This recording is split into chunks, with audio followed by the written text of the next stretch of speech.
Just to let you know. You're drinking yourself awake? Well, yes, I am. But also, I don't have a stand here, so I'm doing the holding and trying not to move too much. Okay. But if there's chaos with the sound, I'm sorry. No, that's okay. All right, let's read episode 76. Can you do from memory, Ryan? No, but I'm already in the document. Oh, you're already in the document? Okay. There's no way I could do it from memory when I am this still groggy. Because I definitely still have a bit of a fog in my brain.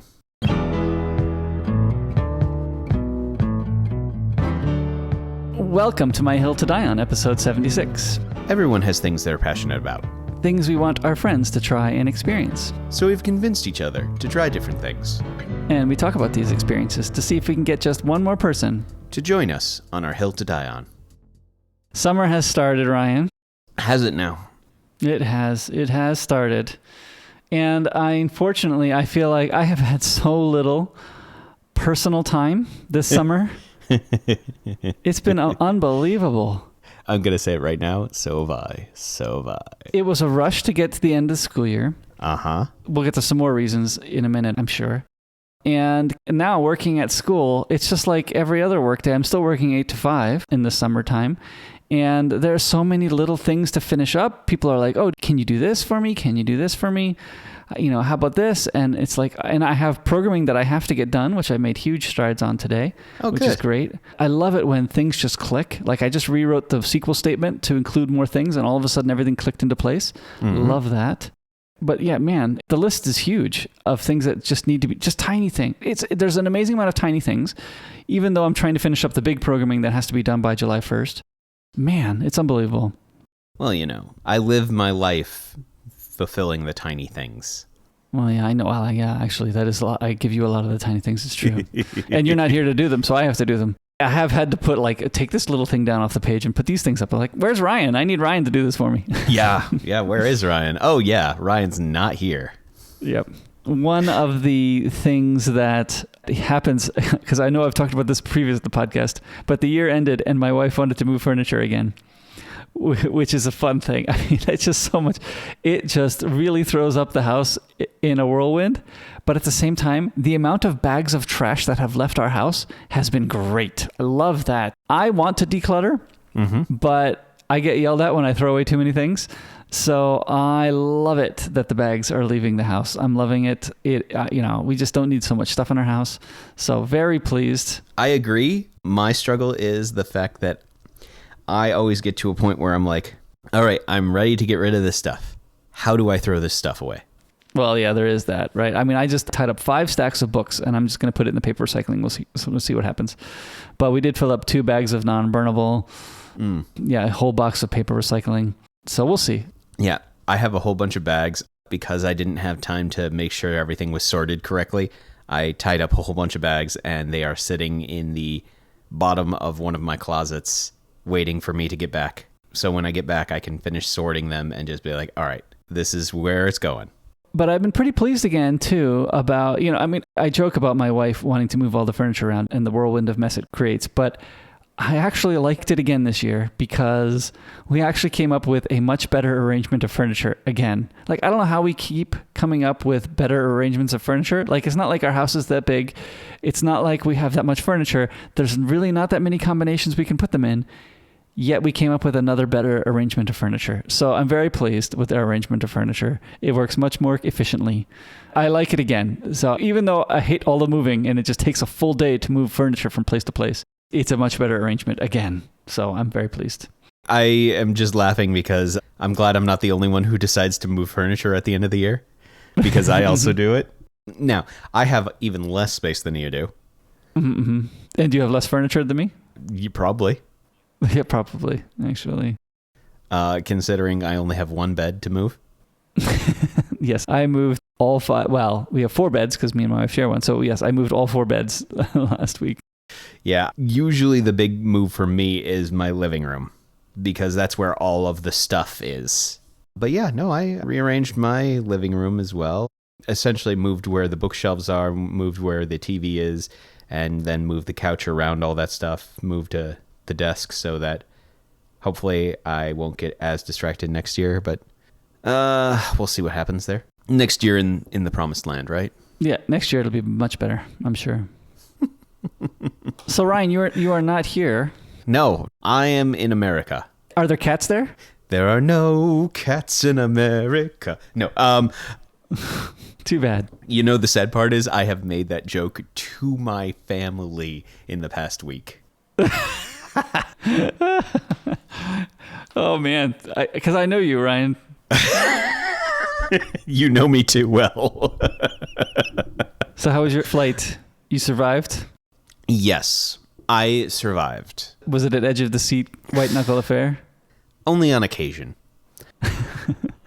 There were a couple of really rough turbulence areas, but for the most part, it was mostly smooth. I was actually able to finally get to sleep at a certain point. I finished reading an entire book while I was on the plane. Oh, good. But my biggest struggle was the guy next to me. Oh, okay. Mm-hmm. Is that better or worse than worrying about the flight? Well, it was distracting. Or is it in addition to? It was in addition to. It wasn't this is keeping me from thinking about the flight. No, it was while trying not to grab onto the chair in front of me. The gentleman who sat next to me, he was, how to put this nicely, he was a man spreader. Oh. The kind of guys who decide that it's important to spread their legs absolutely as far as humanly possible and invade the area surrounding my seat. Mm-hmm. And in addition to that, he also believed that both armrests were his because we were sitting in a 2-seat row. Okay. Mm-hmm. And so I was next to the window. He was on the aisle. So he took the elbow rest on the aisle, and then he also took the elbow rest that was between us. I don't usually have a problem with that. And if he could reach the elbow rest by the window, he would have taken that one too? Probably. I don't usually have a problem with that because I don't usually use elbow rest, but the problem I have with that is that the way that he sat in that elbow rest with his spreading nature, his elbow found a home in my kidney. Oh, yeah. Mm-hmm. He was overlapping the rest a bit more, huh? Oh, yeah. So I basically tend to bunch myself up into a corner on planes anyway, but I had to do it even more so to avoid, sitting with an elbow in my side the entire time. And then immediately, as soon as he sat like that, he just passed out. So he was spread out and asleep. So it's not like I could be like, "Sir, could you perchance find it in yourself to not, I don't know, try to meld your elbow with my own gut?" Was just unable to do that. But then I landed, and it's been good. It's been busy, but it's been good. It definitely felt like all right, no rest from the transition from going from school to jet lag. No, it was just straight off the plane, go, go, go. But things have calmed down a bit in the past couple of days, and tomorrow I head down to visit my grandpa and the rest of the clan. Yeah, sounds good. Oh, it'll be good. Well, I took a flight too. Is this why you've been busy? Well, no, I don't think so, right? I mean, yes, it slowed things down and it did take me a little while to catch up, but I don't think so. I just think there's the opportunity to get more things done. That's why I'm busy, right? Anyway, I went back from my grandmother's funeral because she has just passed a month or so ago.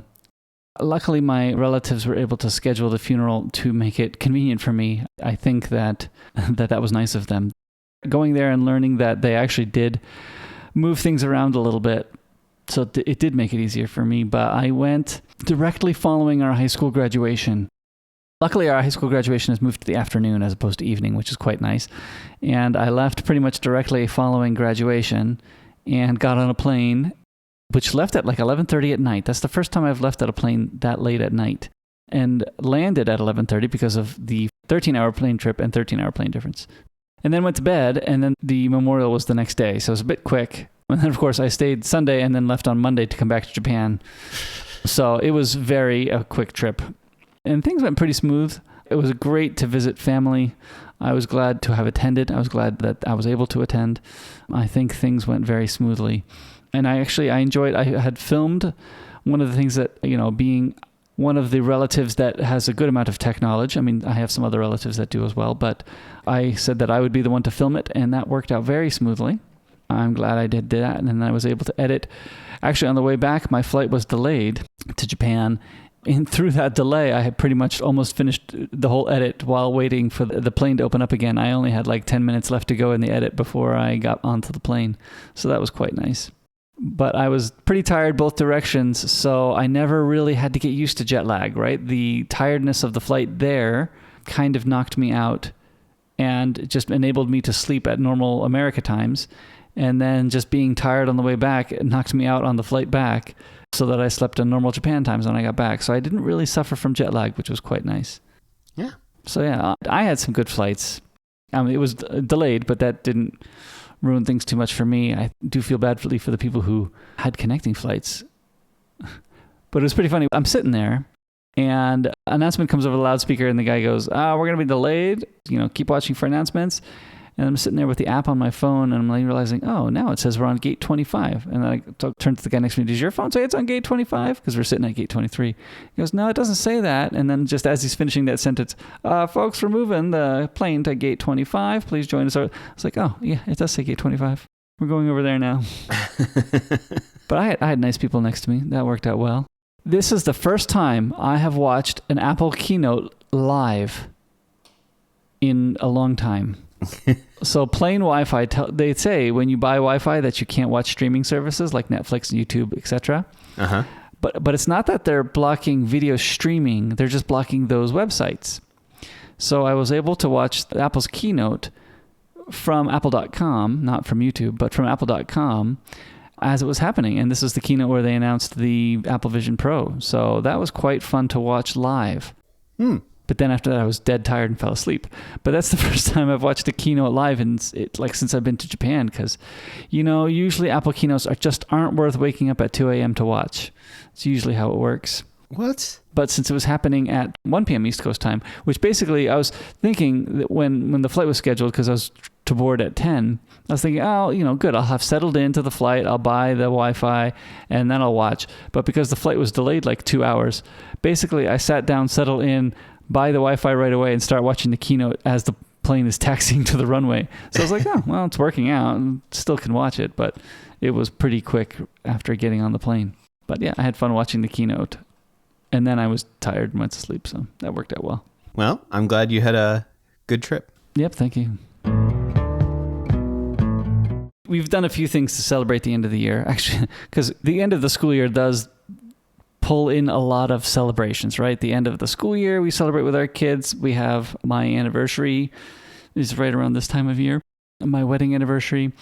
And then we also have birthdays coming up soon. So there's a bunch of celebrations. But one of the things that we did to celebrate the end of the year was to go to a movie. Mm-hmm. And so Friday night, we were like, oh, let's go see this new live action Little Mermaid. Mm-hmm.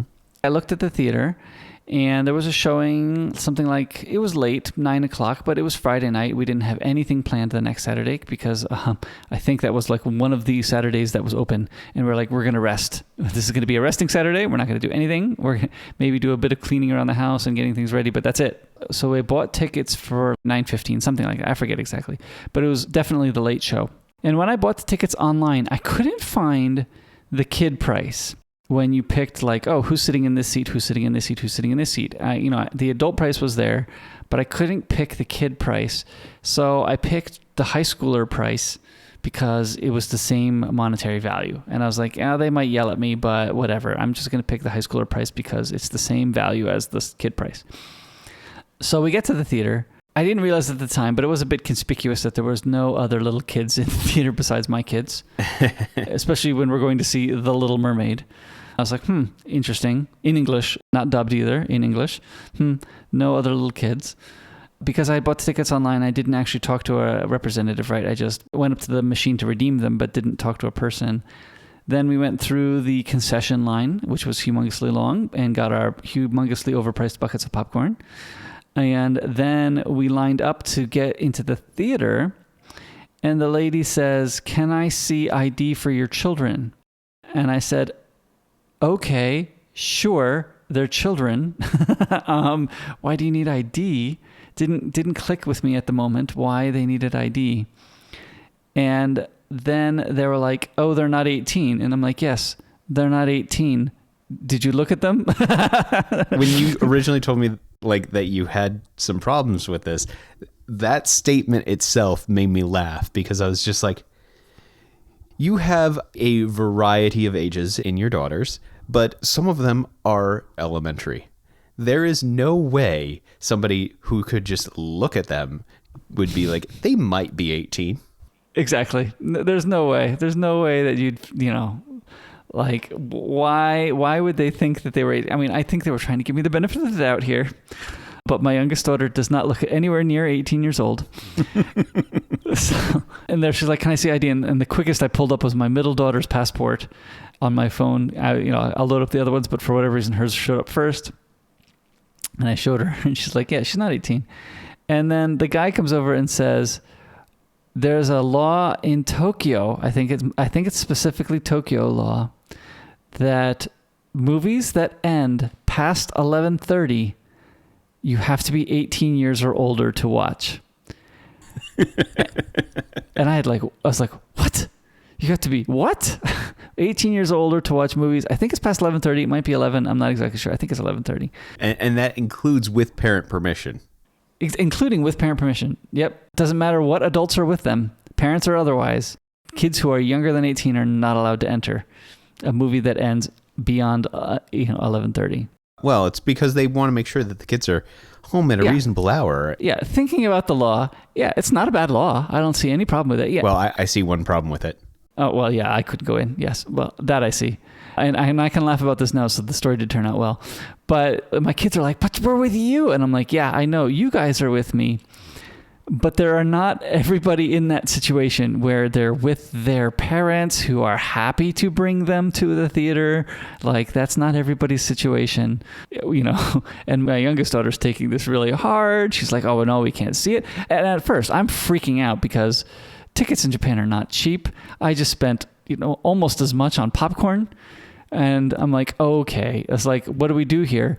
And I direct asked the guy, can we get our money back for all of this? And he's like, you can get money back for everything, popcorn and tickets. Let me just take you back to the places where you can get all your money back. And I'm sitting there thinking, okay, phew, this is fine. We can walk away. My youngest daughter is crying because she's like, no, I want to see the movie. But I'm thinking, okay, we can get all of our money back. This is a really good thing. Of course, they give it back to us in cash, even though I had charged everything, but that's okay. So then as we get home, my wife was like, well, let's just buy tickets for, Saturday afternoon. We weren't planning on doing anything anyway. So we ended up turning around buying tickets for Saturday afternoon and went and saw it there. Now, of course, we didn't get the late show price for the adults. So I did end up paying 1,000 yen more for everything in general. And we had gotten better used to the menu system there. So we bought a few more little snacks at the concession stand there. So yeah, they got some more money out of me the second time through. But I was able to use the cash. It all worked out well in the end. But man, my first thing is like, oh my goodness, look how much money I just spent on this movie. You are telling me I can't go into it? And it's like, no, we're giving you. And my kids are like, what are they going to do with all that popcorn and soda? I'm like, they're going to throw it away. But you know what? I don't care because I got the money back. And quite honestly, if you think about how much popcorn costs and how much they make on it, oh yeah, it's nothing for them to throw it away. Nothing for them to throw it away. My daughter's like, can we take it with us? I'm like, no, we can't. We just got the money back. Don't ask for it. Can we take it with us? If they're going to throw it away, let's just take it with us. Normally, I would agree with you, but right now, I just want to take my money and run. At this moment, I'm taking my money and running. Yeah, and then they were like, do you think there's going to be the same people the next day? I'm like, no, I think the people who work the late shift probably don't work Saturday afternoon. Probably not. Probably not. And if they do, they're not in a happy mood. Exactly. They're not going to be, oh, it's nice to see you again. If you want to hear my feelings about Little Mermaid, I did record at Not My Hill. So just become a member and you can hear my feelings on The Little Mermaid. Because I had to make Ryan sit through listening to my feelings on Little Mermaid. He has feelings. Just not strong ones. We have our discussion about The Little Mermaid and the potential changes they made to the plot in a Not My Hill episode. Yeah, come listen to that. So I asked him too, like, oh, how recent is this law, right? Because I've never run into it. And he's like, yeah, it's been around for 10 years. And I'm like, oh, 10 years. Oh, has it? Okay. Interesting. I guess we've just never gone to a late show with my kids, or at least a late show that ends with the movie after 11:30. And that's probably true. Like, probably haven't pushed my kids to stay up that late at a theater. I would think that that's actually true. I think my kids are, probably now reaching the age where I'm okay pushing them. Maybe a year or so they cross that line. But it's not something I've pushed my little kids to stay up and watch a movie. Yeah, it's probably true. But man, it's the first time running into that law. And, I asked around the office, like, nobody had heard of this. One of our coworkers had heard of something similar, but we've all been older than 18 for many years in our office. Nobody's thinking about this. Yeah. No, the thing that made me kind of laugh was the fact that I was thinking, oh yeah, well, they can't go to a movie theater past 11:30, but they definitely can go to a juku past 11:30. Yeah, probably. What about a karaoke room or something like that? But round one, you can go to round one past 11:30, I think. Anyway. Yeah, there are certain things that I'm like, yeah, it makes sense in the theory of the law, but unfortunately, there are too many other things that aren't addressed that make this kind of a pointless law. Yep. Sorry. I'm a little bitter about so many of our students leaving our school and then immediately going to JUCO and then going home and staying up all night doing homework. And I'm just like, shoot, these poor kids. Yeah, and JUCO is cram school. JUCO is Japanese. JUCO is, yes, cram school, where basically they go and essentially do a whole bunch of rote memorization to cram and prepare themselves for tests. Mm-hmm. Which really, it is rote memorization. Yeah, it is. Most of them they are. So anyway, Ryan, don't take your younger than 18-year-old kids to movies that end after 11:30 p.m. in Tokyo. I'll be real good about not taking any of my kids who are under 18 to movies past 11:30. Of course, I did make the joke. I wonder if I could have taken them to the Iruma Theater. How would I have fared there? Because that one's in Saitama. What if I take them to the one in Saitama? Is there a law in Saitama? What's the law in Saitama? I mean, you could look it up. No, I just want to show up and see what happens. I just want to spend a lot of money on movie tickets and see what happens. Yes. Well, I mean, the easy way to prove it to yourself is find a cinema of the same brand. Try to order tickets online in Saitama. That's true. And see if the kids' ticket is existent. I use T-Joy. Does T-Joy have a theater in Saitama? I use United Cinema because that's the ones near trains. Well, actually, one of the reasons I use T-Joy is because it's drivable and we were going to come back by car. Oh, I can't sign up today. All the movies have already started. Across the Spider-Verse. All the movies have already started. What? Just because it's past 10? Yep. Let me see if I can do Across the Spider-Verse. I did find a Saitama theater. I have no idea where it is. I can. It ends at 10:45 and I can sign up for seats. Huh. For kids 3 to 17, which is the ticket that I wanted to buy. So it's only in Tokyo. Saitama, it's okay. Just cross the border next time. I know, right? Just cross the border. But you can go to Harry Potter World. I looked at that. I looked at Harry Potter World. You looked at Harry Potter World? I did. And I think I am not going to go this summer. At least I thought that my kids would want to, and that they would want to have this story to tell all their friends. Now I think they're probably going to be disappointed when all their friends have gone to Harry Potter World coming back when the school year starts. But Harry Potter, this thing, which is like, what's the actual English name? Because the actual English name isn't that bad because it's more descriptive of what it is. It's a museum of Harry Potter sets that you can walk around in, and there's no rides. And you pay almost as much as going to Disneyland for that experience. What? Mm-hmm. It's like 7,000 yen for an adult to go in. And all you do is walk around some sets that look like you're in a Harry Potter land. Yeah, I mean, you look like you're in Harry Potter. I mean, they already have a few of the things like around Toshimaen, like out by the station. There's a mini Hogwarts Express kind of thing. I haven't seen that. Yeah, I mean, they just opened, so now there's flyers everywhere for it. But it's 7,000 yen for an adult. I mean, it's cheaper for the kids. So I was joking with my kids that we'll drop them off and me and my wife won't go in because that'll save us a month and a half right there. You guys go in and have fun exploring and we'll stay outside. Because what are you can spend, I mean, I think, well, somebody could spend all day in there, I'm sure. But really, it sounds like a 2, maybe 3 hour kind of thing. Yeah. And then you're done because you've seen everything, because you walked around it and you've already walked around. So, I mean, unless you want to sit there and enjoy the atmosphere. Photo op. Yeah, I mean, yeah, you have photo opportunities for sure, but really that long? No. I don't know. I'm not sold. I think it'd be one thing if there were rides and things like that there, but if it's just like sets and museums and... Yeah, it's basically a museum. Is there any performances? There might be like characters walking around, kind of like Mickey walking around Disney, right? There might be some of that. Yeah, how can they charge 7,000 yen per person? Yeah, well, because they can. Really? Will people actually go to that? Yeah, I don't know. I mean, I know that Harry Potter is big in Japan, but I don't know. 7,000 yen's a big... Yeah, it's expensive. I was willing to pay it for one time, but I'm not sure we will still. Well, I would pay it if it was something like Hobbiton, but Harry Potter, maybe not. I was actually surprised my kids apathetic toward it, but oh well. They want to go? No, they're apathetic toward it, so that was my surprise. Well, I mean, given that we've been around as it's getting built up, they might have been excited about it initially, but I mean, it's been so long that it's kind of like, I don't know. Oh, so Ryan. Yep. Should I buy Stray for Mac since Stray has come out for the Mac? How much is it? I don't know, actually. That's a good question. I think it's on Steam. Oh, it's Steam Mac. Oh, it hasn't come out yet. It's still coming. Okay, sorry. I can't buy it yet.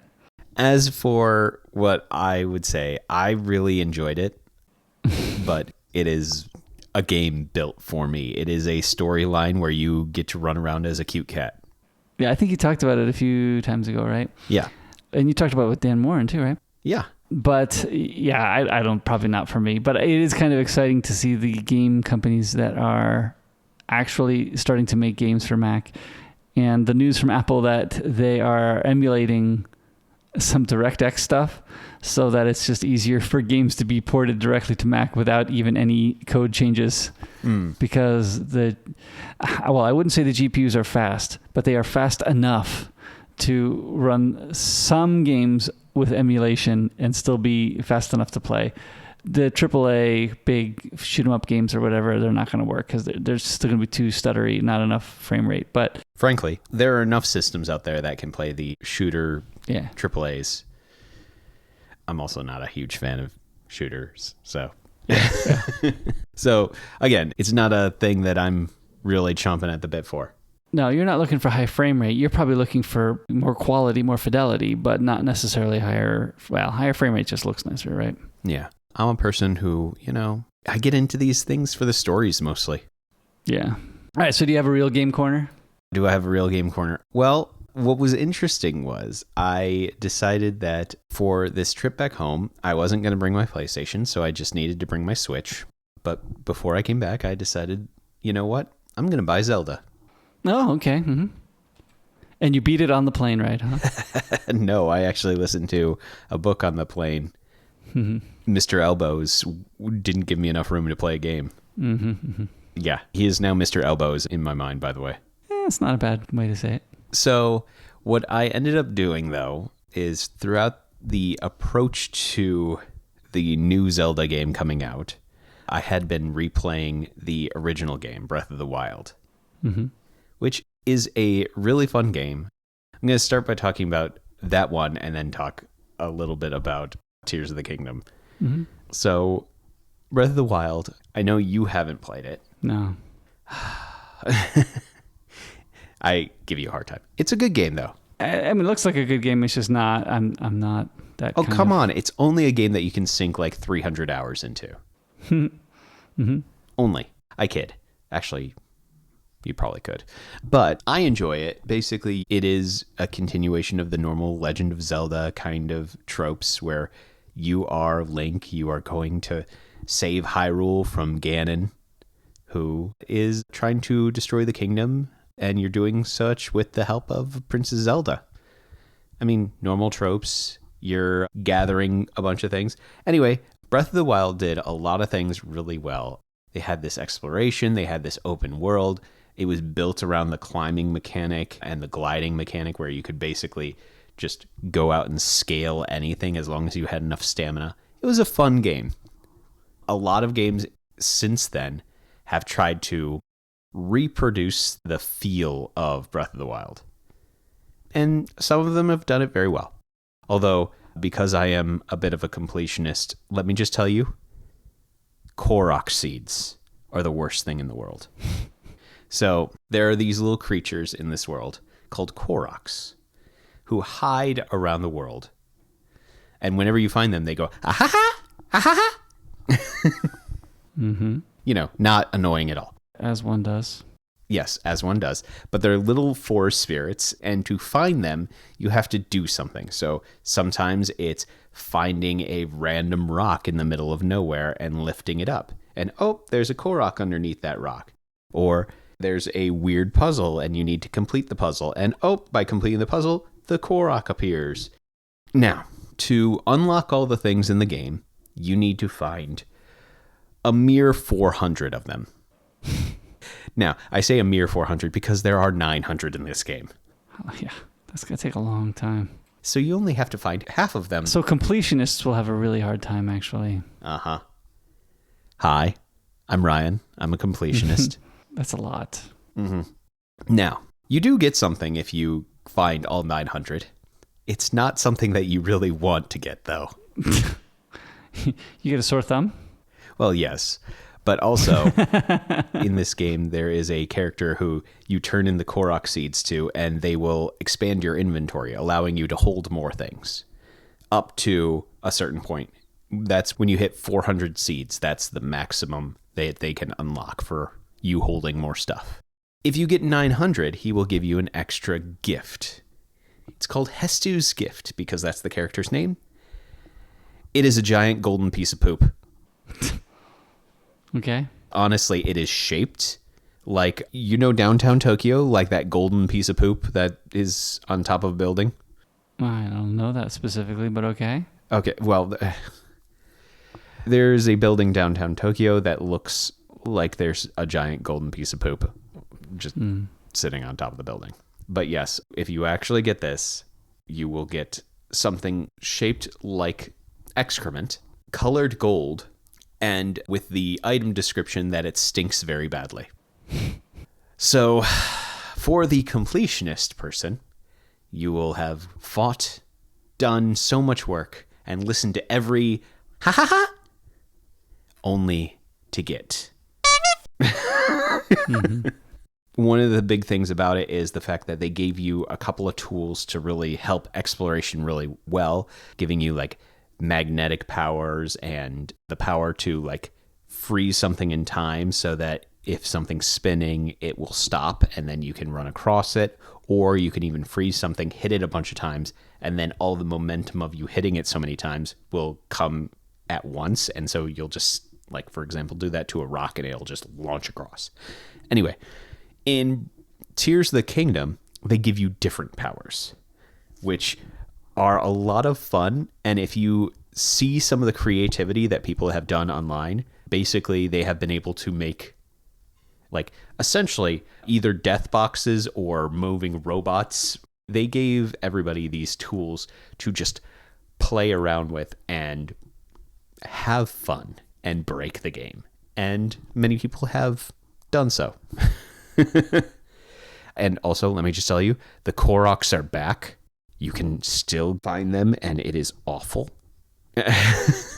But yeah, I'm having a lot of fun with it. One of the really cool things, though, is they use the same map, but they've also increased the map by not increasing it horizontally, but increasing it vertically. So where in the first game, there was basically the overworld map and you could explore everything, in this new game, They have the same map, but they also have floating islands that you can reach in the sky. And they also have an underground that you can go and explore. So that's how they increase the map. It's a lot of fun. I'm enjoying it. I'm not going to say too much because the game is still pretty new and I don't want to spoil anything. But the game basically takes place right after the first game ended. And just so you know, I do have both these games on cartridge. So, if one day you decide to deign to try a full-length game, I can let you borrow one of my Zeldas. Okay. One of them. Well, I mean, I would say start with Breath of the Wild because, if the story continues from Breath of the Wild, it kind of makes no sense if you haven't played through the story of the first game. Mm-hmm. Well, also, I do have a rule about any time that I lend people games. I only lend one game at a time. Yeah. I can only play one game at a time, so. Yeah, exactly. And the other side of it is I do not give you a second game until I get the first game back. That way, I don't have games that go disappearing. And I usually only lend to very few people. You have to have earned a certain level of trust before I will give you a game. And I'm starting to play a little bit of Animal Crossing, so since I don't play very fast, I'm going to be busy for a while. Well, you got to get out of your debt to the raccoon. I know. My daughter just figured out finally that she could upgrade her house, and I was like, yeah, everything that guy tells you to do, that's what you need to do. If he tells you need to get more money, that's what you do. Yeah. Just so you know, you get out of debt, then you can buy a house from him. And then after you buy a house, you can upgrade your house. That's what it seems like. And then you know what you can do after that? You can upgrade your house again.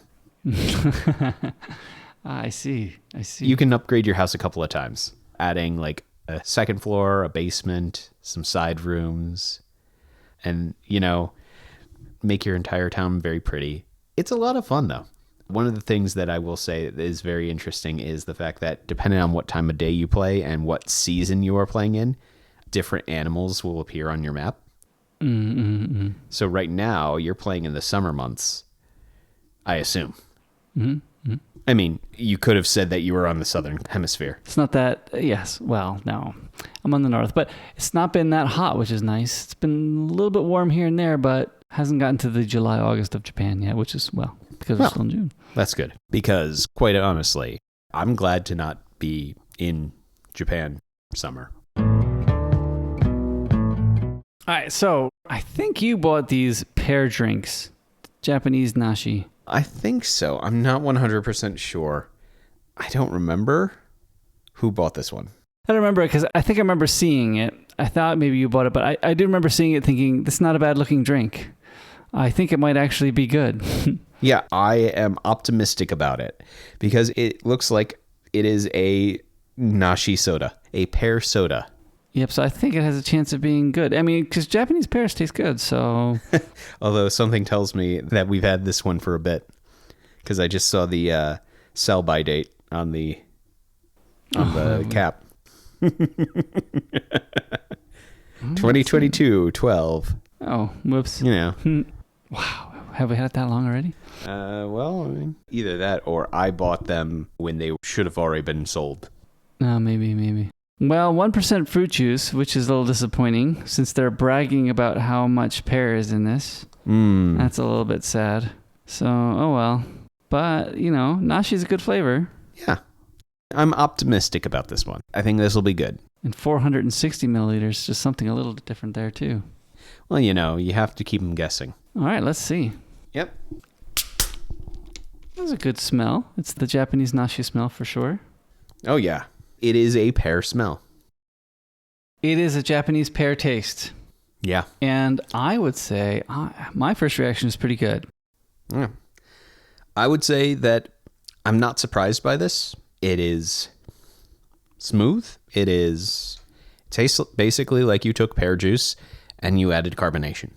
Right. I mean, I'm trying to figure out if my first reaction was it's so smooth it almost tastes a little bit watered down. But there's still a lot of flavor there. No, I don't. I mean, it might be a little watered down, but I think it only feels watered down. I mean, it feels like you're basically drinking pear juice, though. Yeah, it does. It's pretty good. It's good. I think the only reason why I'm kind of like about it is maybe not even about it, but it's the fact that it feels too normal. Yeah. Because it hit it right on the dot, right? I mean, it's pear soda. Oh, it tastes like pear soda. Yeah. It's not anything that is like, oh, surprisingly, it's awful, or surprisingly, it's amazing. It's, yeah, we set up our goal, we reached the goal, we called it a day. Is it a 7 or a 6? That is exactly where I was between. I think I'm going to go for 6. Well, see, that's the thing, is I'm in the same ballpark. Yeah, because it's not wowing me, I think I'm going to go with 6. It's above passing. Tastes good. No problem drinking it. I will finish it in the next few minutes here. So, I guess the reason why I'm hesitating is because I'm thinking through some of the other ones that I've given. No, I think this is also a 6. Yeah, you're right. It is a 6 pointing up, but it is a 6. Although I am looking at our past and seeing that the last pear drink you gave a 7 to. Mm-hmm. That was pretty good, though. Yeah. I think that one was more of a soda, whereas this one is more of a juice. Yes. Mm-hmm. This one is a semi-carbonated juice. The other one was a Fanta soda. Yeah. Yeah. Mitsuya is not... It's cider. Yes, it's a cider, and it's not generally very fizzy. No. It's not overly fizzy. It's just soft fizz. Just soft fizz. Soft fizz. Yeah, well, probably could have come up with a better word there, but oh well. Nope. I love it. We're keeping it. We're keeping it. No notes. All right. So then, Ryan, you found us one of the best flavors, I'm sure, that we're going to have. Yes, I found Choco Mint ice cream. Choco Mint ice cream. Kit Kat. Because Kit Kat has to have a brand pairing with Baskin Robbins. Yes. So Baskin Robbins and Kit Kat joined forces for the power of wonder or evil. I'm not sure yet. Because Kit Kat already had a mint flavor, right? Why did it have to join forces with Baskin Robbins to make... Because they needed to make it not only mint, but Choco Mint with ice cream. Yeah. I mean, mint was one of our higher scoring ones. Is it the only 9.5? No, I have a peach that has 9. So, can it live up to one of the best Kit Kats we've ever had? That is a question. It is definitely green. Yeah, well, they have a picture of it on the cover, so that at least warns you. It's speckled with chocolate. Let's see what it tastes like. All right. My first reaction was that the flavor was weaker than I expected. It is weaker. But then my next few bites were like, well, it's not terribly weak. But it's weaker than I expected. I think the cream in the ice cream is too much, maybe. It detracts from the mint flavor. I mean, it's not a bad flavor, but it feels almost too thick, I guess is the best way to put it. And maybe that's why we're saying it's weak, right? Because it's thick without as much flavor. Yeah, it has like all these different flavors. I mean, it's like putting cream into a tea. You're diluting down the flavor of the tea itself. Mm-hmm. You're making it creamier, but you're also making the strong flavors of that thing disappear. So they've done this with mint choco. I mean, I would say the choco mint is not bad, and it's actually pretty good. No, it's good, but I think that the attempt to make it more of an ice cream feel is actually what is detracting from it in my mind. Mm-hmm, mm-hmm. It's still good, but it's not great. No, it's not excellent. I'm going to go with 7, I think. Yeah. I'm going to have another one, too. Yeah, it's a 7. It is a solid 7. It's good. It's not great. Yeah, I like the taste. Mm-hmm. Just not great. I was a little worried that thickness that I was feeling in the milk was due to its transfer over here to America. No, I don't think so. Because I do think that it melted a little bit, but no, that is too much milk. Well, I will just have to enjoy the coupon that came with this package. My gift to you. Thank you. Thank you, Ryan. 50 yen. It was very generous of you. I'm sure the package was 50 yen more to cover the cost of the coupon. Yes, it was. Mm-hmm. Yeah, these people aren't giving you money for nothing, Ryan. What? I thought people just wanted to give me money. No, doesn't work like that. What am I going to do? I had my get-rich-quick scheme of buying lots and lots of ice cream-based Kit Kats and then going to Baskin-Robbins, buying ice cream and selling it out of a truck. No? Won't work? No, not this one. Blast. I'll have to come up with a different get-rich-quick scheme. So, Ryan, I made you read a book. Okay, let's snap this out right now. You didn't make me read this book. I bought this book so that I could read it.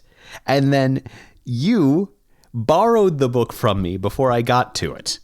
By the way, Ryan, do you know when I read the book the first time, I was surprised because I read this past week in Goodreads. And I was like, oh, when did I read it the first time? Do you know when I read this the first time, Ryan?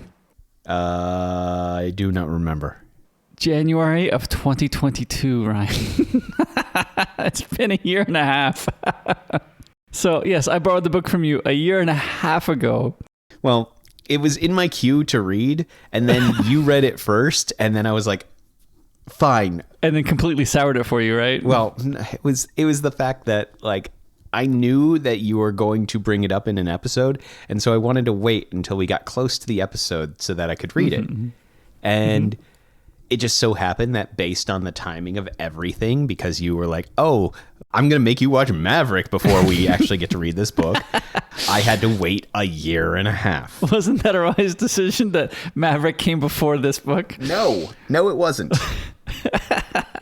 I thought it wasn't too bad. We've already had our discussion about Maverick. Anyway, no, we could be laughing about this for a while. Yeah. So, Ryan, I had you read the book that you own. Mm-hmm. Yep. So, yeah, you had me read the book that I own. The book is a book that involves a lot of talk about the earth. Right. Or rocks. Rocks and things. A lot of tectonic plates and movement. So, yep, let's pick two rocks that have been a big part of our lives. Two rocks. Ryan, you need to pick Fraggle Rock. What are you talking about? Dance your cares away. Worries for another day. Let the music play. Down in Fraggle Rock. See, apparently you do need to pick Fraggle Rock because I did not know any of that. What? You don't know the theme song from Fraggle Rock? No, I have not watched it enough. I mean, I've watched it one or two times, but do I know the words by memory? No, nope. Dance your cares away. Worries for another day. Let the music play. Down in Fraggle Rock. There we go. See, I think you can pick Fraggle Rock. I'm okay with that.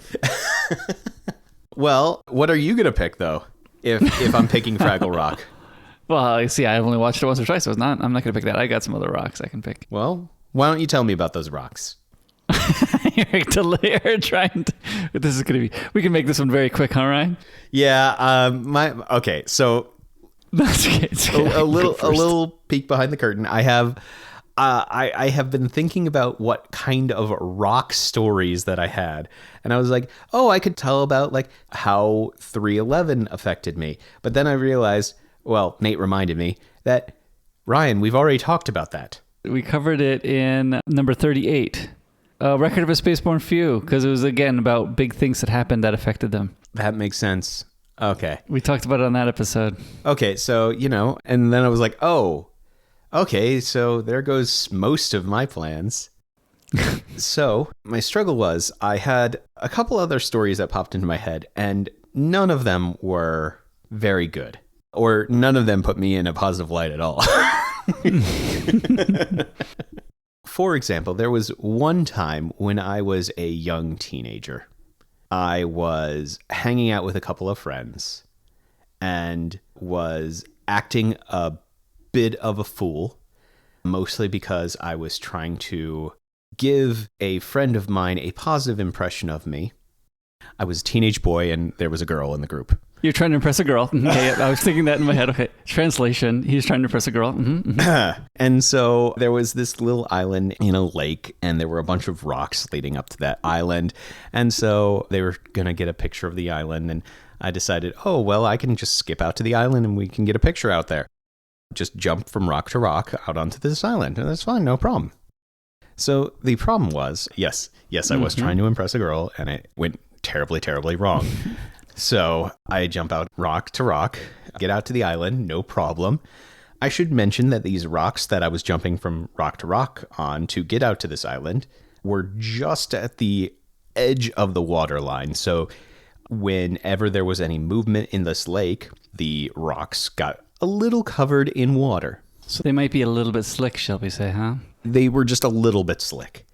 So I jump out there, no problem. I make it. I'm great. So on my way back from that island, I go jump, jump, jump across these rocks. And on the final rock before I reach the mainland again, my foot slips out from under me. And I slip, fall into the water, and bust my knee open on the final rock. And just start bleeding immensely. I don't mention it to anybody because I had long pants on and it was covering up the blood, but I was definitely bleeding pretty badly.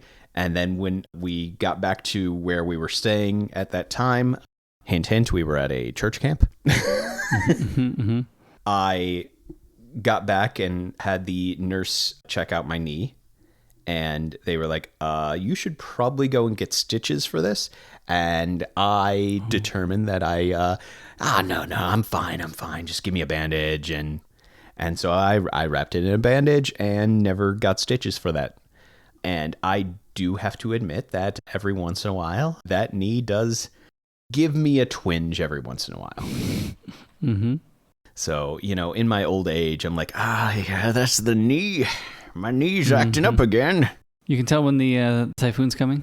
Not quite that bad, but usually it is every once in a while it gives me a twinge if there is a huge change in the pressure or if I've been sitting far too long.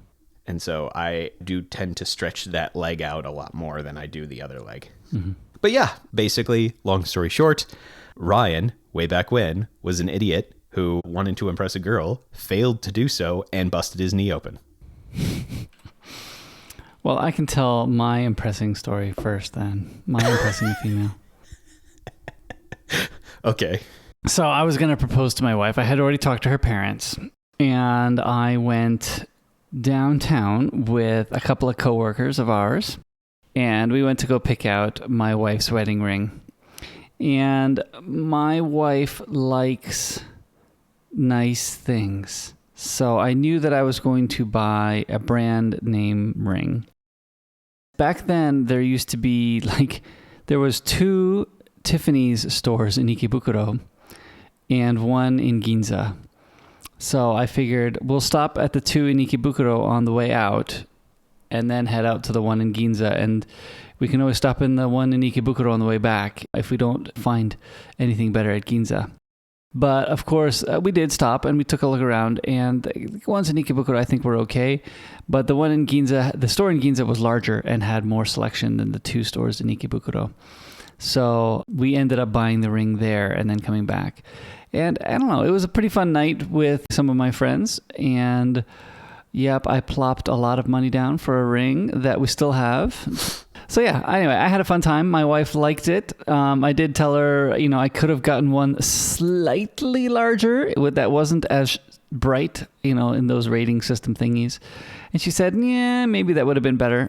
But I was thinking that at the time she would want the brighter one and not the lighter one. So I had made that trade-off, and I don't know, I think that's probably fine. And she's not really, we're talking slightly larger. It's not like it would have been 2 more carats or anything like that. No, we're talking like 0.02 carats or 0.05 carats, maybe something like that. Not much larger. So, but anyway, I think it's nice. She wears it every once in a while, but because her finger has gotten smaller, she's worried about losing it, which I'm pleased that she's concerned about that, so she doesn't wear it that often. You could get it reset. We could. We actually already have once, and I think we can get it reset, twice a year from Tiffany's for free. But nah, it's not that important. I'm okay that she doesn't wear it. It's fine. It was more along the lines of if she wanted to wear it. Yeah, I think she's okay not wearing it, which I'm fine. It doesn't bother me one way or the other. So yeah, fine with me. All right. So yeah, I kind of impressed Orion. Not really. I got lucky. I'll do my second one right away. But I did collect, as you do on Mount Fuji, because I'm sure everyone does, right? Although I think there are signs that say don't do it, right? Yeah. I forget. But anyway, because if everybody took a rock, Orion, where would the mountain go? It would get shorter. Yeah, pretty much. Mm-hmm. Yeah, that's exactly what they want too. So yeah, while I was on Mount Fuji, I pocketed a tiny little rock. It's not that big, and because it's a volcanic rock, it's very light. So I enjoy that. But I do have a small Fuji rock that I have in my desk at home that I can pull out every once in a while. It's nice and small, and it's light and it's sharp, right? It's kind of porous. It's a porous, sharp rock. So it's got a lot of holes in it. But it's kind of a fun rock. It's very red looking. So, it's not your standard rock that you would find out in the yard. No. It's definitely a volcanic rock. So anyway, I had fun picking that up. I think you're probably not allowed to do that anymore. But I have one, so I'm good. And climbing Fuji is an experience, and it's nice to have a remembrance thingy. Mm-hmm. Besides the Fuji stick, which I think I must have thrown away by now. Oh, mine's in my parents' house. Oh, yeah. With all the other things that they definitely love keeping for me. Exactly. All the other things that we need to keep at home, right? Yeah, okay. Mm-hmm. Yeah, to be fair, I brought 2 suitcases this time, both of them only half full, so that I could move all of the things I brought with me into one suitcase. Oh, that's nice of you. Mm-hmm. So that I could potentially bring back some of the things that are sitting in their garage. Mm-hmm. The big things that I was thinking about was, especially with the reallocation of my job next year, I was thinking about bringing back some more of my theology books. Oh, yeah. Mm-hmm, mm-hmm. I have a bunch of commentaries sitting in my parents' garage that I was like, I should probably bring these with me. As I sit next to my dad's bookshelf, which I realize has like 4 different... No, only 3 different Greek New Testaments. They're not translations if they're Greek New Testaments. No, they're just different bindings of the same thing. So, I have told you in the past of when I used to go hiking, coming back from one of the schools that I worked at out in Ome in Japan. And I would oftentimes go and check these out. Well, I don't think I ever told you about the haunted tunnel. No, I don't think so. It's a very small story, but out in Ome, there was the school that was out like 7 kilometers into the mountains, and I had to either take a bus or walk like an hour and a half to get out there. Mm. And it was a beautiful walk, so I often loved to do that, but it was really in the middle of nowhere. Well, on the way back one time, I decided that I was going to go and hike, and you remember how I said that there was one time where I went this one weird path and I ended up facing down a boar? Mm-hmm. Well, another time, I took a different path. It was actually a path that I had found on that trip where I ran into the boar, and it led further up and over the mountain. The mountain that I needed to go through had basically a driving tunnel where cars would go through.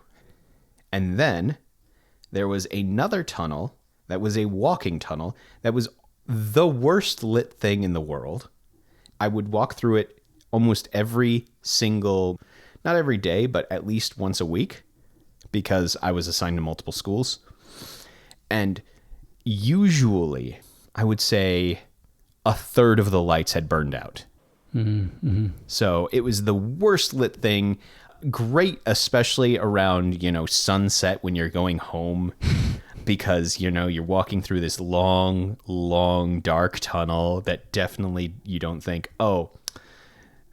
This is where either people or in a horror movie, the monster would attack. Mm-hmm. That kind of place.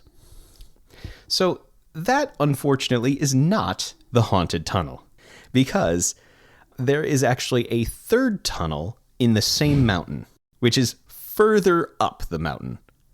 So there is this one mountain that in Ome where there is a car tunnel, then there is a walking tunnel, and then there is a third tunnel. The third tunnel is abandoned.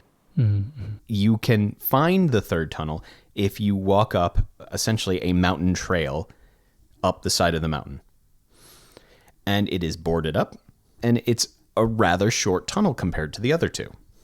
Because it is higher up, there's less rock to go through. I checked it out and read the signs and walked around. And then one time I actually tried to check out the other side of the tunnel. So I went up and over the mountain and then just checked out the other side, which was also blocked up. And if you went down the path from there, it led to where a construction company basically stored all of their construction equipment, like their trucks and things like that. So I asked my coworkers about that, and apparently that third tunnel had been closed for a number of years because it had been known to be the sighting of a number of ghosts.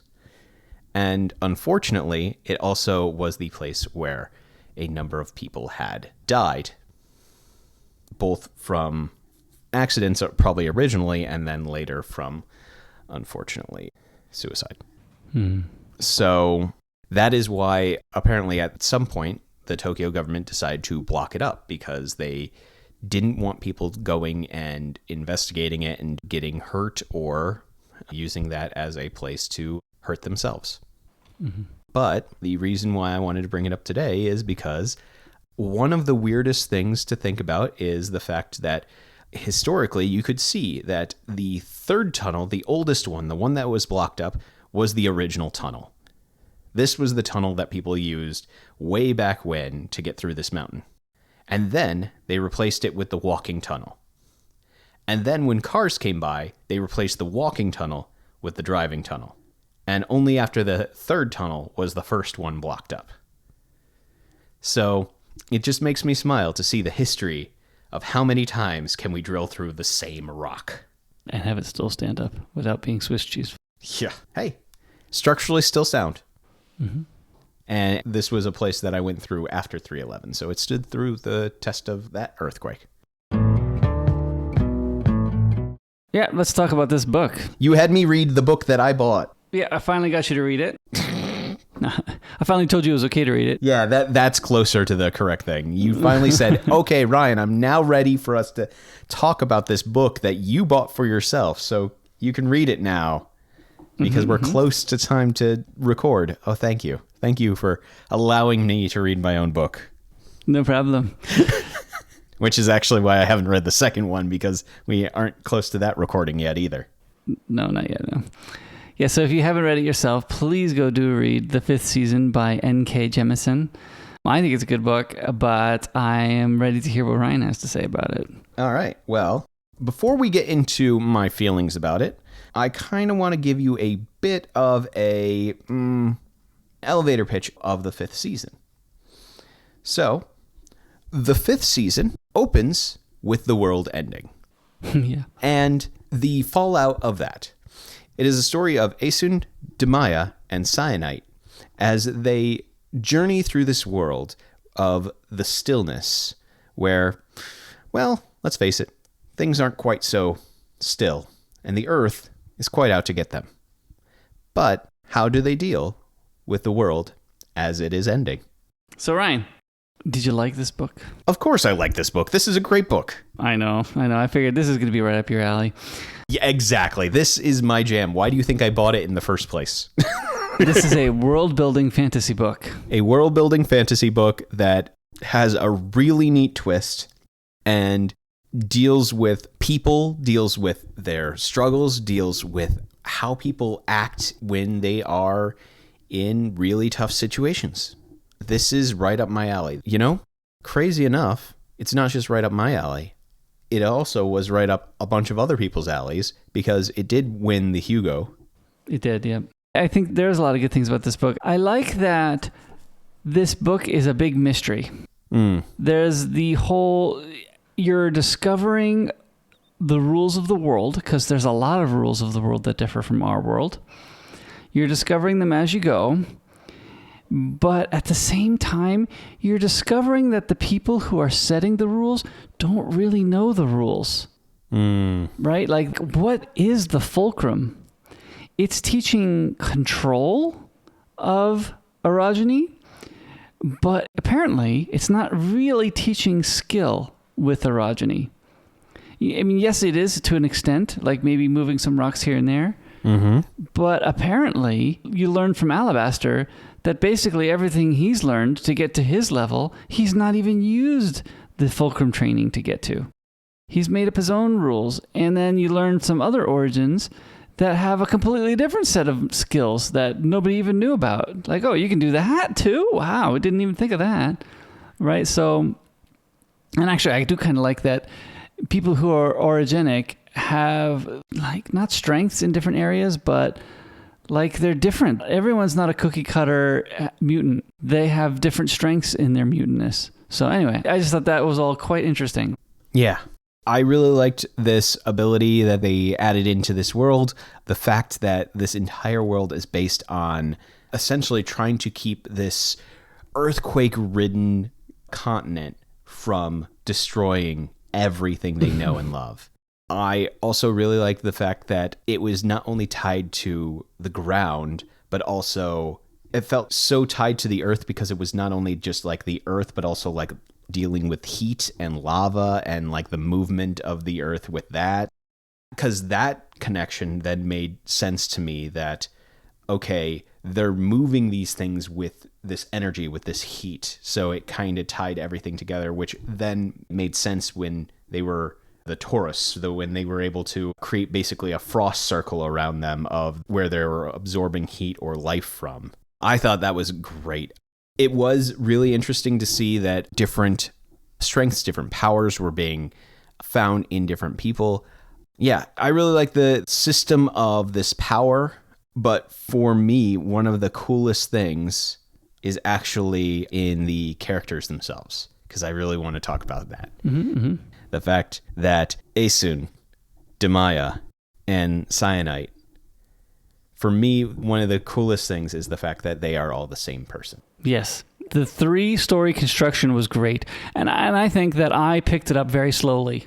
That you start with Aesun. The death of her son. Mm-hmm. Well, yeah. You start with Alabaster breaking the world, and you don't know why. You also don't know who's breaking the world at the beginning. Right. You hear about this guy breaking the world, and you're just like, okay, why is he breaking the world? Well, and can I sidetrack a little bit too by saying at the end of the book, she says that she realizes he's not crazy, but I'm not sure we realize he's not crazy. Maybe she realizes this, but I'm not sure we do. Is that correct too? I would say yes and no, because while he's not crazy, you may think what he is doing is an extreme reaction to the things that have happened to him. Yeah. Okay, now back to your... Yeah, the 3 stories being the same. So you start with Aesun, and then it goes to Demaya, who is just this little girl who is found out to have the orogenic power and is brought to the fulcrum. And then you have Cyanite, who is a member of the fulcrum. And throughout the story, you realize that, okay, in Cyanite and Demaya's stories, the world hasn't ended yet. The world is only ended in Aesun's story. And so you're starting to piece things together and realize that these are slightly interconnected stories in some ways. And then all of a sudden realizing, no, they are all the same story, just at different points in the same person's life. So Demaya grows up to be Cyanite, the fulcrum person, and then Cyanite grows up further and becomes Aesun. Mm-hmm. And the fact that there's characters that float between all 3 storylines. Mm-hmm. Tonki and Beanoff. Oh, Beanoff in the first storyline, who appears later than I remembered. In the reread, I was like, oh, Beanoff is only there for like a split second. For really. like one chapter. Mm-hmm. But then spends a bunch of chapters in Essen's story. Yeah, or Shafa. Yep. Who is in charge of Demaya's training and then later shows up to collect Cyanite. Mm-hmm. Which she apparently dispatches. I think we're led to believe that he's dead. Yeah, we are led to believe that he is dead at that point. Whether or not he is, I assume he is, because if he wasn't, he probably would have been able to track down Aesun. Yeah, I would think so. I guess those are the 2 characters that float really between the 2 storylines. I'm trying to think of anybody else. Well, besides Alabaster. Yeah, Alabaster. One of the things that I thought was really cool, though, was the way that the narration changed for each of them. Mm-hmm. One of the things that really stood out to me was the fact that most of Aesun's portions were written in the second person. Yeah, I noticed that this time around. I didn't notice that the first reading, but yes. You. There as you. Mm-hmm. Yeah, it was a lot of you. So, you feel this. Okay, because I reread the last chapter twice at this time. It's because those stories are written by Hoa. Yeah. All of Esun's story. You see the boy. You see Tonki. You see... Mm-hmm. So, yeah, the entire portion of Aesun's story is written from that second-person perspective, whereas both Damaya and Cyanite are written from a normal third-person perspective, which I found so intriguing because I was like, you very seldomly will read a book that will go into second person, let alone a full fantasy novel that will go into so much of it being written in second person. Mm-hmm. It is a wonderful, wonderful way of storytelling because I will say that I think I caught on to it a little bit earlier than you did, that the three were one. Nah, probably. I don't doubt it because I'm just sitting there enjoying the book. I mean, it's just a great book. You're flowing through. This is great stuff all the way through. Yeah, I think my initial feeling was, oh, in Aesun's world, the world had ended. The first couple of chapters, I was waiting for the world to end in the other two storylines. When it didn't happen and I was at least a decent tick into the book, I was like, this is a different time. This is clearly a different time. So what time is it? Where is it in this timeline? And so I kept trying to line up the timeline and went, okay. And then I got to one point where I think it was somewhere in Cyanite's storyline, she said something and I went, that's something that Damaya said. Oh, she is Damaya. Mm-hmm. And then I went, if she's Damaya, she's probably also Aesun. And that was basically the connection I made. Mm-hmm. So I think I probably caught on to it a little bit earlier, but it is a really cool storytelling thing because not only is it that way, but it is also the fact that it doesn't do it in the normal order either. It starts with the end, then jumps back to the beginning, then goes to the middle, and then just kind of plays with it. And kind of ends in the middle because it almost, well, besides Hoa's ending at the very end telling you that it's Hoa who's writing Esun's story, mm-hmm. The chapter just before that is the end of Cyanite's story. Yeah. Before she transitions into Esun. Mm-hmm. Yeah, because the end of Cyanite's story is the most impactful thing in this book, though. Right. Because one of the things that I'm trying to figure out, like, so why am I okay with all this mystery? Like, what are Stone Eaters? What's the goal? What's the Stone Eaters' goal? What's Hoa's goal? Why is Alabaster crazy? Why is it better he's breaking the world? And why is it better he's asking Cyanite to break the world further? That's not answered at all. Oh, and the big storyline of where's Nasun, right? Like, how come Nasun wasn't rescued at the end of this book? Okay, there's 3 books. All right, so I'm hoping that Nasun's going to be rescued at the end of that one. Yeah, which we haven't talked about yet. The fact that Aesun's whole arc is the fact that she is chasing after her husband, who has murdered her son, trying to find her daughter. Yeah, it's deep, right? You're waking up with the death of a kid, right? That's where the story starts. Everything in this book is so traumatic. You just look at it all and go, this is such a horrible... Oh, you look at Cyanite. How many people has she killed? Like, just in the Cyanite time frame, right? Not...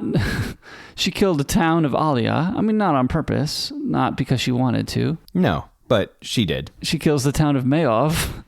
Again, not on purpose. And then she destroys the entire ship full of guardians. Yep. And unfortunately, spoiler alert, kills her son. I know, kills her son. She's killed a lot of people.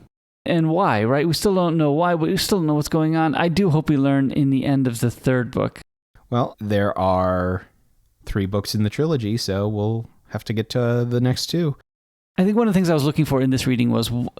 Because I think in the first reading, I was focused on Esun's story. Esun is the main story that we're reading. So I was upset that her storyline didn't finish. But I think you are right. This first book is a book about Sion and Demaya.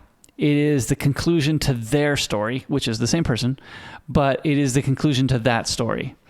Now, in the second book, we're going to follow Essun and learn more about her. But really, this first book, the climax is Mayov. Of course, the climax is Mayov. I mean, I guess that just didn't sink in as, no, it's the climax of that story that's finishing off this book. So what's your question? I know, it's just my realization that I didn't quite really understand what was going on. For me, part of the thing that really stood out to me was exactly how essentially horrible this entire world was. Yeah. Demaya is forcibly taken to the fulcrum, removed from her family, because if she didn't, her entire family would basically be, if not killed, basically cut off from any kind of protection from the city. And then she lives in the fulcrum, but like basically the guardians are essentially abusive guardians. That's the only way to describe them. Like Demaya, her hand is broken before she even reaches the main building. No, I mean, I think guardians are horrible. They are just awful. And then Cyanite has basically tried to kind of deal with living in the fulcrum.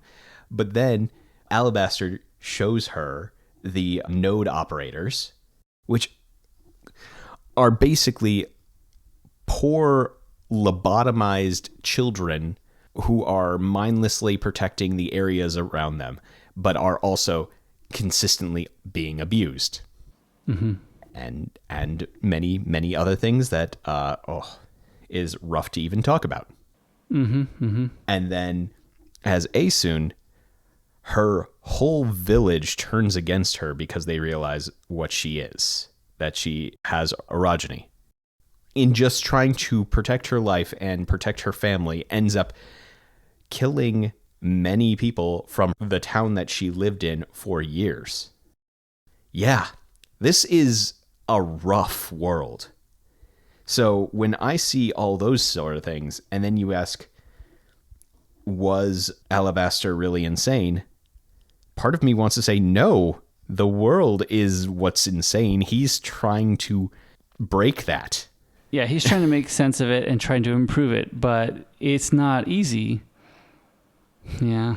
His solution for fixing the systematic problems everywhere is to break it and hopefully reform something better and something stronger next time. At least that's what it seems like by the end of book 1. Because, yeah, the world is real messed up. But it is beautifully written. Just wonderful, wonderful book. I am really looking forward to reading the next 2 books, which I just want to let you know that all 3 of these books did win the Hugo. Yes. Mm-hmm. No, I saw that. Yeah. Yep.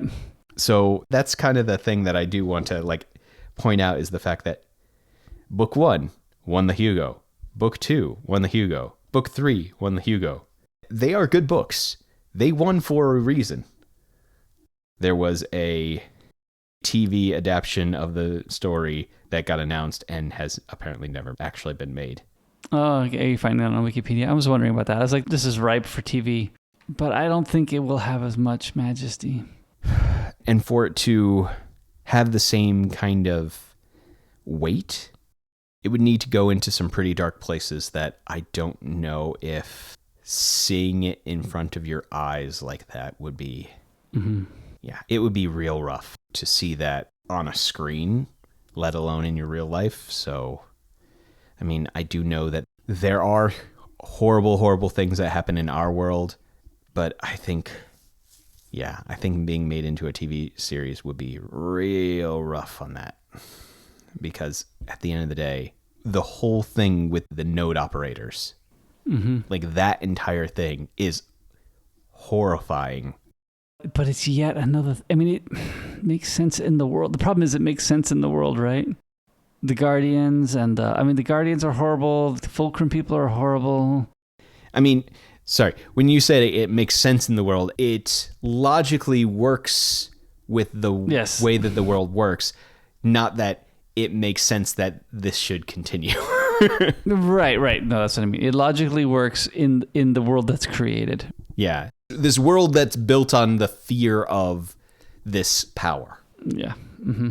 So that's why I'm just like, there's so much in this story that I think would be real heart-wrenching to watch. So that's why I'm just like, oh, if it actually became a TV series, there are certain things that I'm like, I don't know how they would do that respectfully and well. But all in all, it is a great book. I think the use of the second person was really, really cool. I loved the way the story was developed. I loved the way that the three plot lines were interwoven together. And yeah, it was a great, great book. I mean, we're not talking about characters this time as much, but they were super strong.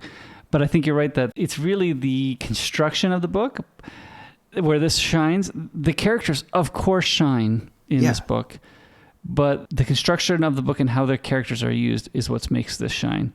Yeah, the characters were strong, but I guess the reason why I'm not talking about the other characters as much is because aside from maybe Alabaster, everybody else seemed like, I almost want to say ancillary to the main character. Mm-hmm, mm-hmm. This was her story. This was Demaya's story. This was Asun's story. This is Cyanite's story. This is their story. And everyone else was important for that story, but they were the story. Yep, I agree. So that's why I guess for me, I wasn't mentioning the characters, because in mentioning the story, I was mentioning the three most important characters who actually were one important character. One person. So anyway, very good. Looking forward to reading the second book. I'm ready. Yeah, well, when's that one coming up? Obelisk Gate, not too far away. Nope, not too far away. Yep, it is coming up soon. Yep, I'm looking forward to it. So what do you have for me next time, Ryan? Next time, I think because they were both short, let's finish out the Monk and Robot series for now. Well, I say finish out the series. I'm sure there will be more coming. I hope so. Well, I hope so. But let's have the second book in the Monk and Robot series, Prayer for the Crown Shy. It's a good book. I thought that all of the things that you mentioned about Psalm for a Wild Belt that you were like, I didn't like this one thing, it improved on everything that Psalm for the Wild Belt did, I felt. And so I will look forward to hearing what you have to say about it. Always looking forward to more Becky Chambers. Always looking forward to more Becky Chambers. We hope you found something nice about this hill that we were willing to die on, and we appreciate all of our listeners coming along on this journey with us. And if you've ever thought to yourself, hey, I really like these guys and what they do, and I wish that there was some way I could support them, you can. Visit myhilltodieon.com/members for more details. But what does it mean to be a member? Well, for the low price of $2 a month or $15 a year, you can help support this podcast. And by doing so, you'll get access to the members-only podcast, Not My Hill, which is where we discuss things that are someone else's hill to die on. We have strong feelings about them, but as the title says, we're definitely not willing to die on that hill. For example, Nate recently talked about his feelings about the new Little Mermaid. In addition, you'll also get access to the suggestion form where you can make suggestions for our Listener Hill episodes where we will watch, read, or climb up a hill that you're willing to die on, and we'll talk all about it. But know that the conversation doesn't have to end here. The discussion can continue with us through Reddit at the subreddit My Hill to Die On, or by contacting us through email, which is, to no one's surprise, myhilltodieon@gmail.com. And finally, we upload all of our episodes to our YouTube channel, also named, say it with me now folks, My Hill to Die On.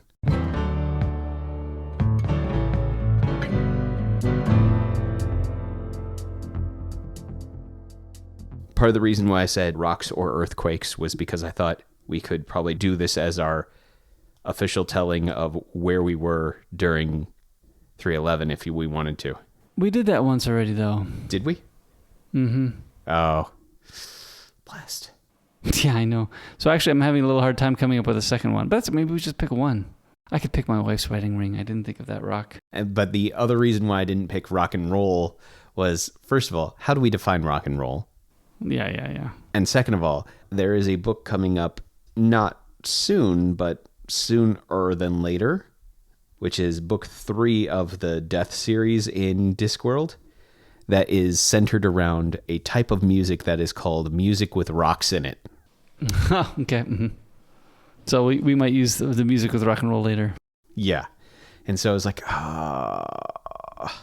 that one's probably going to come up pretty soon, because my feeling is I'm probably going to make it episode 87, I guess, because 86 will be yours. 86 is me. And so 87 will be Soul Music is what it's called. Okay. Which is the book that comes after Reaper Man, basically. Good. Okay. It's also the first book where you get introduced to Death's granddaughter, Susan. Oh, okay. I guess the other main like rock type stories that I think about are... Oh, I've already told that story too. See, the problem is like, I'm like, what stories haven't I told at this point? We read a lot of books about people going on hikes, people traveling. So we tell about all these travel, rock, airplane. Like, we can't do another plane stories episode. We've done that like 3 times now. Yeah. We got to read books where there's like, well, robberies, but I guess none of us have done those either. You so haven't? Never mind. Oh, I mean, yes, we haven't done that. Nope, haven't robbed the comic book store, Ryan, like you have. No. Never mind. Why would I steal from a comic book store? Right. So much other tempting targets. Exactly. I mean, no. See, the problem is I think of all the different things that I've done. Oh, okay. So I have told you in the past of when I used to go hiking coming back from one of the schools that I worked at out in Ome in Japan. All right, I'm going home. What? Just because it's almost midnight? Yeah, that reason right there.